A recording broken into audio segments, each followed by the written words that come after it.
जैसे कि हमने लास्ट वीडियो में फैशन डिजाइनिंग में जॉब्स एंड बिजनेस अपॉर्चुनिटीज के बारे में डिस्कस किया था। इस वीडियो में हम उन्हीं के बारे में डिटेल में जानेंगे और साथ ही आप ये जानेंगे कि आप फैशन डिजाइनिंग में अपना करियर कैसे बना सकते हैं।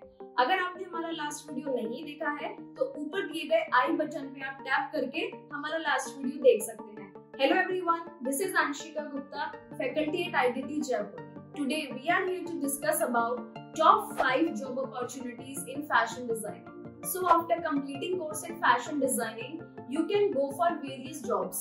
Now the first one is being a fashion designer. क्या एक फैशन डिजाइनर का जॉब आसान होता है?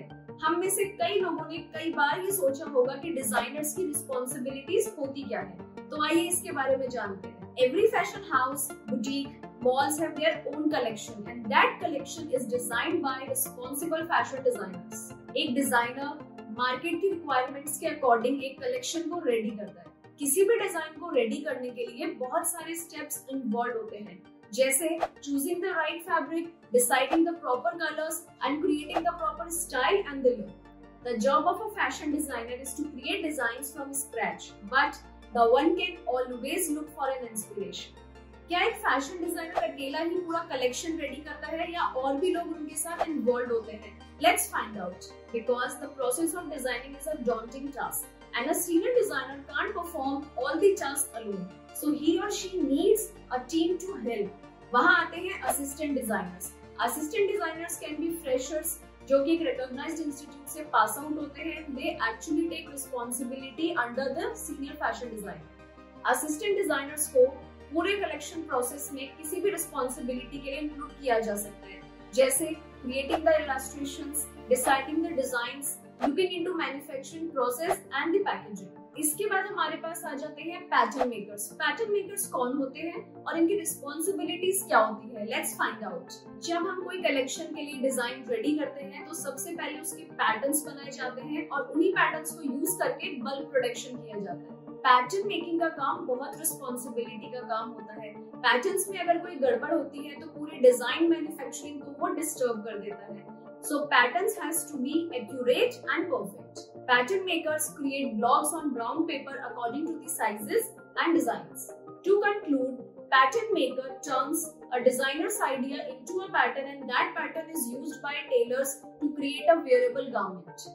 अब हम बात करते हैं merchandisers की, जो कि right from the beginning of the designing to the end of the production and the sales सारी चीजों में help करते हैं। A fashion merchandiser decides the style and look for a particular season according to the target customer requirements. They also determine the right prices for particular collection on which the collection should be sold out. जिसके बाद merchandisers particular guidelines set करते हैं designers के लिए एक collection को ready करने के लिए। Fashion merchandisers are responsible for buying the materials to the production, to the labeling and to the shipment of the particular collection. किसी भी फैशन ब्रांड के कलेक्शन को बनाने से लेकर सेल करने तक designers, pattern makers and merchandisers coordinate करके काम करते हैं। इन सब काम के लिए different set of skills required होती है। The next one is blogger. Blogger नाम से तो हम सब लोग ही वाकिफ है, पर क्या आप लोग जानते हैं कि एक फैशन ब्लॉगर क्या काम करता है? So let's find out about our fourth job opportunity, that is being a fashion blogger. Being a fashion blogger is a very common career. आजकल college students, freshers, school students अपनी studies के साथ में fashion blogging भी start कर देते हैं। Being a blogger आप किसी कंपनी के साथ टाई अप करके वर्क कर सकते हैं। उनके फैशन प्रोडक्ट्स के बारे में आप लोग रिव्यूज भी लिख सकते हैं, क्योंकि हम सभी में ये आदत होती है कि किसी भी प्रोडक्ट को परचेज करने से पहले we go for a review and you can be source to help the people by giving the review of a particular product. If you are working as a designers तो आप उनके collections के बारे में लिख सकते हैं, whether they are upcoming collections और whether they are past collections. आप उनके बारे में रिव्यूज कर सकते हैं। एक फैशन ब्लॉगर की कोई लिमिट नहीं होती है। You can work on different platforms like websites, news, magazines और you can tie up with any of the companies also. In short, if you can write well, you can inspire many. क्या आपने कभी सोचा है कि celebrities हमेशा इतने up to date और अच्छे क्यों लगते हैं?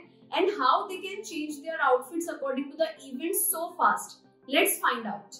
Here are fashion stylists who work for designers who work for celebrities or particular individuals. Their main responsibility includes providing fashion advice, choosing and deciding the outfits for model photo shoots, choosing the right accessories and preparing them for shoots. और ये कोई जरूरी नहीं है कि particular celebrities या individual का एक ही स्टाइलिस्ट हो, देयर कैन बी मोर। तो अब जानते हैं एक स्टाइलिस्ट के लिए कौन कौन से स्किल्स रिक्वायर्ड हैं। Every stylist should be aware about the trends and the color schemes. They should be well known about the different body shapes, the body tone and the sizes. Fashion stylists should have an eye for detail ताकि वो सभी clients के attribute को समझ के उन्हें properly style कर सकें। Fashion stylist has tie-up with designers, makeup artists, hair stylists and so on, so that they can arrange anything at any time for anyone. In short, एक फैशन स्टाइलिस्ट आपके look को complete करने के लिए different clothes and accessories को compile करता है। So guys, this is all about job opportunities in fashion designing. If you have liked this video, don't forget to hit the like button and subscribe our channel. You can also follow us on Instagram and all your doubts and queries are welcome. Okay, see you in the next video. Bye bye. Take care.